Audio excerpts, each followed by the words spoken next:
ba? Di ba sabi ko sa'yo, huwag mo ko ipapahiya? Kainis! Umalis ka nga dito, huwag kita makita. Sorry anak. Tara na nga, labas na nga lang tayo. May panira dito eh. Tara. Anak, sandali. Anak, Scarlett, graduation mo pala bukas? O tapos? Si nanay ba yung aakit sa stage? Ay hindi! Si tita na lang isasama ko. Papahiya mo lang ako eh. Buti pa si tita, kompleto yung mata. O sige, proud ako sa'yo anak ha. Kainis! Bakit kasi isa lang yung mata mo? Balang araw anak, malalaman mo rin kung bakit. Diyan ka na nga, marami pa akong gagawin.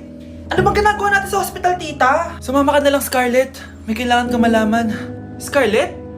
Ikaw yung anak ni Susan, right? Oo, Doc. Ako nga si Scarlett. Ba't kilala mo ko? Oh yes, I remember! Ikaw yung batang na-aksidente dati, yung nabulag yung kaliwang mata. Buti na lang dinonate ng nanay mo yung kaliwang mata niya para sa'yo. Kaya pala isa lang yung mata ni nanay. Alam mo, sobrang mahal ka ng nanay mo. Huwag mo siyang papabayaan ha.